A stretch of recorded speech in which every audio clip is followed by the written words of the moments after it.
بسم اللہ الرحمن الرحیم۔ ناظرین، ایران اسرائیل جنگ کے دوران پاکستان کس طرح ایران کی پیٹھ میں چھرا گھونپ رہا ہے، پوری ڈیٹیل آپ کے سامنے رکھتے ہیں۔ اور دوسرے نمبر پر پاکستان کے اندر کچھ صحافی اس ایران اور اسرائیل کی جنگ کو لے کر ایک تو ایران کا مذاق اڑا رہے ہیں پاکستانی صحافی، اور دوسری طرف اسی صحافت کی آڑ میں ایران عراق کی جنگ کی آڑ میں عمران خان کو ٹارگٹ کیا جا رہا ہے اور بڑی گھٹیا قسم کی کمپین کی جا رہی ہے۔ وہ ڈیٹیل بھی آپ کے سامنے رکھتے ہیں۔ اس کے علاوہ ناظرین، اور ایران کو اللہ تعالیٰ کی مدد حاصل ہوئی ہے، ساتھ ساتھ جو ہے کیا F-35 جو اسرائیل کا طیارے ایران نے گرائے ہیں، یروشلم پوسٹ نے الزام لگایا کہ یہ پاکستان نے گرائے، کیا واقعی پاکستان نے گرائے ہیں؟ اس کی بھی پوری ڈیٹیل۔ لیکن ناظرین، سب سے پہلے بڑی خبر کہ کس طرح پاکستان جو ہے اس وقت ایران اسرائیل جنگ کے دوران جس طرح اسمبلی کے اندر قراردادیں بھی پاس کی جا رہی ہے، خواجہ آصف صاحب بھی کہہ رہے ہیں کہ ہم ایران کے ساتھ ہیں، ہم ایران کا UN میں ہر جگہ ساتھ دیں گے، لیکن ان بیانات کے باوجود دوسری طرف میں 2 سے 3 خبریں رکھتا ہوں آپ کے سامنے، اندازہ ہوگا کہ کس طرح ایران کی پیٹھ میں چھرا گھونپا جا رہا ہے۔ سب سے پہلے ناظرین آپ دیکھیں کہ آرمی چیف اس وقت امریکہ کے دورے پر ہے۔ جب اس طرح کی انتہائی خطرناک صورتحال ہو گئی ہے، انہیں چاہیے تھا کہ فوراً اپنا دورہ جو ہے مختصر کر کے پاکستان پہنچتے، لیکن وہ پاکستان نہیں پہنچے۔ اور اس حوالے سے خبریں یہ آ رہی ہے کہ امریکہ کا خوف ہے اور امریکہ کو یہ دکھانا چاہتے ہیں کہ جی ہم تو آپ کے ساتھ ہیں، یعنی اسرائیل کے ساتھ ہے، ایران کے ساتھ نہیں ہے۔ دوسری جو بڑی خبر ہے وہ یہ ناظرین یہ ہے کہ IAEA جو اقوام متحدہ کا ادارہ ہے ایٹمی کنٹرول پروگرام کا، اس کے اندر جو سیکورٹی کونسل ہے اس کے اندر ووٹنگ ہوئی ہے، یعنی 19 ممالک ہیں اس کے اندر، اور اس کے اندر ووٹنگ یہ ہوئی تھی کہ ایران جو ہے، یعنی امریکہ کی یا اس طرح کی قرارداد اسرائیل کی کہ ایران جو ہے وہ جو اپنا ایٹمی اسلحہ ہے یا جو اس کے ایٹمی معاملات ہیں وہ اس کو استعمال کر رہا ہے، یعنی ایران کے حق میں ووٹ دینے کے لیے ایران نے پاکستان سے بھی درخواست کی تھی کہ آپ ہمارے حق میں ووٹ دیں۔ لیکن ناظرین یہاں پر کیا ہوا کہ پاکستان نے جو ایران کے حق میں ووٹ نہیں دیا، یعنی جو ایران کا جوہری ہتھیار ہے اس کی حمایت میں روس نے بھی ووٹ دیا اور چین نے بھی ووٹ دیا کہ ایران اپنے پرامن مقاصد کے لیے جوہری جو ہتھیار ہے وہ استعمال کر رہا ہے۔ لیکن اب آپ دیکھیں کہ پاکستان، انڈیا اور امریکہ یعنی یہ تینوں ایک طرف مل گئے اور ایران کے حق میں ووٹ نہیں دیا بلکہ ووٹ دینے سے انکار کیا، یعنی ووٹنگ میں حصہ ہی نہیں لیا۔ یعنی یہ 11 ممالک ہیں، 19 میں سے 11 ایسے ملک ہیں جنہوں نے ووٹنگ میں حصہ ہی نہیں لیا، جس وجہ سے ایران کے حق میں قرارداد منظور نہیں ہو سکی، جبکہ 19 میں سے روس، چین نے جو ہے وہ ایران کے حق میں ووٹ دیا۔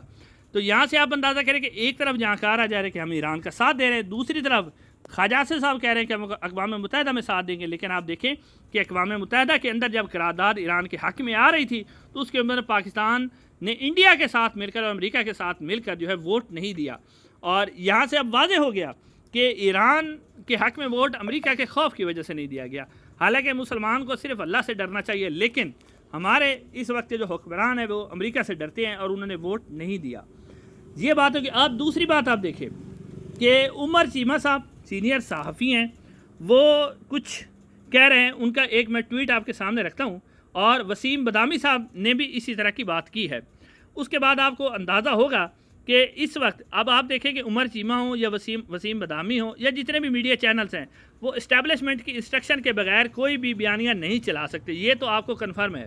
اب عمر چیمہ صاحب لکھتے ہیں کہ جب ایران جو ہے وہ اپنا دفاع ہی نہیں کر سکتا تھا تو اسے پنگا نہیں لینا چاہیے۔ یہی بات وسیم بدامی صاحب بھی کہہ رہے ہیں کہ جی ایران کو تو پنگا ہی نہیں لینا چاہیے۔ ناظرین پہلی بات یہ کہ ایران نے تو کوئی پنگا نہیں لیا، یہ پنگا تو اسرائیل نے لیا ہے۔ اور پھر آپ دیکھیں کہ ایران کا آپ مذاق اڑا رہے ہیں۔ ناظرین آپ دیکھیں کہ اگر ایران جو ہے واپس حملہ کرتا ہے تو اس میں کیا ہوتا ہے؟ سب سے پہلے آپ دیکھیں کہ عراق جو ہے وہ امریکہ ایران کے ساتھ ہے، عراق میں امریکہ کی ایئر بیسز، یعنی ایران کا جو میزائل جائے گا وہ عراق میں ہی امریکہ روک لے گا۔ اگر وہاں نہیں روکے گا تو اردن میں امریکہ کی جو ایئر بیسز ہیں وہاں پر موجود ہے، وہ وہاں سے روک لے گا۔ اس کے علاوہ UAE کے اندر امریکہ کی بیسز ہیں، وہ وہاں سے ایران کے میزائل کو روک لے گا۔ سعودی عرب میں اس کی بیسز ہیں، وہ وہاں سے میزائل کو روک لے گا۔ اس کے علاوہ اسرائیل کے جو ڈیفنس سسٹم ہے 4 ڈیفنس سسٹم ہے۔ پہلا اس کا ڈیفنس جو سسٹم ہے وہ 2000 کلومیٹر سے کسی بھی میزائل کو ڈسٹرائے کر دیتا ہے۔ اس کے بعد دوسرا 1500 کلومیٹر سے اس کو ڈسٹرائے کر دیتا ہے، اور جو تیسرا اس کا میزائل ڈیفنس سسٹم ہے وہ 300 کلومیٹر سے جو ہے وہ میزائل کو ختم کر دیتا ہے. یعنی آپ دیکھیں کہ 4 سے 5 امریکی ملک ہے جہاں سے ایرانی میزائل کو بچنا ہے، اس کے علاوہ 3 جو اسرائیلی ایئر ڈیفنس سسٹم ہے، اور آخر میں ان کا آئرن ڈوم ہے جو کہ 4 سے 5 کلومیٹر کے اندر اندر میزائل کو تباہ کر دیتا ہے. لیکن اس کے باوجود آپ نے دیکھا کہ ایران نے کس بہادری کے ساتھ کم از کم تل ابیب کے اندر میزائل پھینکے ہیں. اور یہ فاکس نیوز جو انٹرنیشنل میڈیا ہے، اور فاکس نیوز جو ہے وہ آپ کو بتایا کہ پرو اسرائیل بھی ہے، پرو امریکہ بھی ہے، وہ وہاں سے رپورٹ کر رہے ہیں ان کا نمائندہ کہ میں نے پچھلے 25 سال کے اندر اسرائیل کے اندر جو شہر تل ابیب ہے اس طرح کی تباہی نہیں دیکھی جو اب تباہی ہوئی ہے. تو بجائے اس کے کہ آپ ایران کو کریڈٹ دیں، کیونکہ ایران نے اسرائیل کا جو GHQ تھا اس کے اوپر انہوں نے حملہ کیا، اس کو تباہ کیا، پھر ایران نے ان کے F-35 طیارے وہ گرائے. تو آپ دیکھیں کہ بجائے ایران کی ہم تعریف کرنے کے، ہم جناب ایران کے اوپر تنقید کر رہے ہیں، ایران کو تنقید کا نشانہ بنا رہے ہیں. اور یہ اسٹیبلشمنٹ بیانیاں بنوا رہی ہے کس کے ذریعے؟ آپ کو پتہ ہی ہے کس کے ذریعے بیانیہ بنوایا جا رہا ہے. حالانکہ اب آپ دیکھیں کہ ایران کے مقابلے میں جدید ترین یورپی ٹیکنالوجی کھڑی ہوئی ہے، اور ایران اکیلا ہے، اس کے پاس نہ تو کوئی جدید میزائل ہیں نہ کوئی جدید، اس کے بعد 25 سال پرانے جہاز ہیں، لیکن اس کے باوجود وہ مقابلہ کر رہا ہے. تو بجائے اس کے کہ آپ ایران کے ساتھ کھڑا ہوں، آپ اس طرح کے بیانیے بنا رہے ہیں کہ جی ایران کو تو پنگا ہی نہیں لینا چاہیے. اب ناظرین اگلی خبر یہ یروشلم پوسٹ نے لکھا ہے کہ جو F-35 طیارہ ہے جو ایران نے دعویٰ کیا کہ ہم نے 3 طیارے گرائے ہیں، وہ پاکستان نے گرایا ہے. اصل میں ناظرین یہ بیانیہ کچھ پاکستان کے اندر سے بھی بنایا جا رہا ہے، اور کچھ بیانیہ جو بنایا جا رہا ہے وہ اسرائیل بھی بنا رہا ہے. اسرائیل آپ کو بتایا کہ پاکستان اور ایران کو ہی اپنا دشمن سمجھتا ہے اور وہ ان کو ہر صورت میں ختم کرنا چاہتا ہے. لیکن اب پاکستان کے اندر سے بھی اس طرح بیانیہ بنایا جا رہا ہے، جس طرح انڈیا اور پاکستان کی جنگ کے درمیان فیلڈ مارشل صاحب کو کریڈٹ دیا جا رہا تھا، اب یہاں بھی اسے کریڈٹ دیا جا رہا ہے. حالانکہ خبریں یہ سامنے آ رہی کہ چائنا جو ہے وہ ایران کی مدد کر رہا ہے اس حوالے سے، اور ایران کی جوہری جو توانائی ہے وہ بھی ابھی تک محفوظ ہے کیونکہ کسی قسم کی تابکاری نہیں ہو رہی. تو چائنا ان کی مدد کر رہا ہے.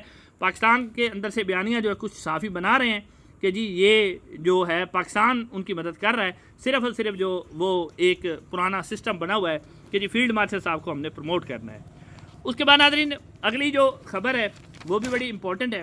ناظرین جب یہ جنگ ہو رہی ہے، دوسری طرف جو ہے جو اسٹیبلشمنٹ کے لانچ کیے وہ صحافی ہیں، وہ کوئی بھی ایسا موقع جانے نہیں دیتے جس کے اندر یعنی وہ اس طرح کا بیانیہ نہ بنائے جو کہ عمران خان کے مخالف ہو، عمران خان کو ٹارگٹ کیا جائے اور اسٹیبلشمنٹ کو خوش کیا جائے. کیونکہ انہوں نے اب سمجھ لیا ہے کہ ہماری جنت یہی دنیا ہی ہے، اور انہوں نے اپنی روزی روٹی جو ہے اسٹیبلشمنٹ کے ٹکڑوں پر پلنے پر ڈال دی ہے. حالانکہ ناظرین کرام اس طرح کا جو صحافی ہوتا ہے اس میں اور ایک پالتو کتے میں کوئی فرق نہیں ہوتا.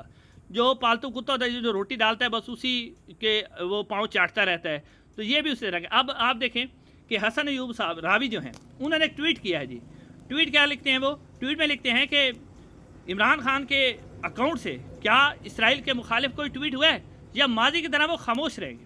ناظرین یہ حسن ایوب صاحب ٹویٹ کر رہے ہیں.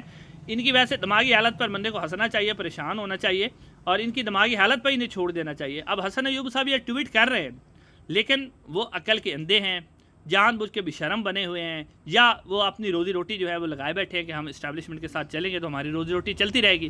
اب نہ یہ بندہ ٹویٹ کر رہا ہے اس بندے کے خلاف کہ اس کا کوئی بیان نہیں آیا، جس بندے کی ملاقاتیں آپ نے پچھلے 15 دن سے روکی ہوئی ہیں، جان بوجھ کے آپ نے تمام قسم کی جو عمران خان صاحب کی کمیونیکیشن ہے اور ان کے کیسز کی سماعت وہ روک دی ہے تاکہ عمران خان سے کسی قسم کی کمیونیکیشن نہ ہو. اصل میں یہ اسٹیبلشمنٹ خود ہی بیانیہ بناتی ہے، ایک تو عمران خان کے احتجاج کو روکنے کے لیے، دوسرا اسٹیبلشمنٹ یہی بیانیہ بناتی ہے کہ جب ہم ملاقات ہی نہیں کرنے دیں گے تو عمران خان کا ٹویٹ کیسے آئے گا؟ ملاقات آئے گا، ان کا پیغام آئے گا تو اس کے بعد ان کا ٹویٹ بھی آ جائے گا. لیکن اب اسٹیبلشمنٹ اس طرح کا بیانیہ اپنے جو صحافی ہیں ان کے ذریعے بنواتی ہے تاکہ عمران خان کو ڈسکریڈٹ کیا جائے. حالانکہ اگر کوئی بھی ذی شعور بندہ ہو جس کے اندر تھوڑا سا بھی عقل ہے، وہ بھی اس بات کو آرام سے محسوس کر سکتا ہے کہ ایک بندہ جیل کے اندر بیٹھا ہوا ہے، ٹھیک ہے، جس تک کسی کو رسائی نہیں ہے، اس کی ملاقاتیں آپ نے بند کی ہوئی ہیں، اس کے کیسز کی سماعت نہیں ہو رہی، اس سے کوئی بندہ مل نہیں رہا، تو وہ کیسے اسرائیل کے خلاف اپنا بیان دے دے؟ تو یہ اب آپ دیکھیں کہ یہاں سے کس طرح کی گھٹیا ذہنیت جو ہے وہ واضح ہوتی ہے ہماری جو اسٹیبلشمنٹ ہے اس کی طرف سے، اور جو اس وقت جز وقتی صحافی ہیں جو کہ یہ بیانیہ بنا رہے ہیں کہ جی عمران خان کے اکاؤنٹ سے کیا اسرائیل کے مخالف کوئی ٹویٹ ہوا یا نہیں ہوا. تو یہ بیانیہ ہمیشہ اسٹیبلشمنٹ ہی بناتی ہے اپنے آپ کو کریڈٹ دینے کے لیے. لیکن اب اس سے کیا ہوگا کہ ان کو خود کو نقصان ہوتا ہے، کیونکہ ذی شعور بندہ ہر کسی کو سمجھ آ جاتی ہے کہ جب تک آپ اس کی ملاقاتیں آپ نے بند کی تو وہ کیسے ٹویٹ کریں. انشاءاللہ اگلی ویڈیو ملاقات ہوگی.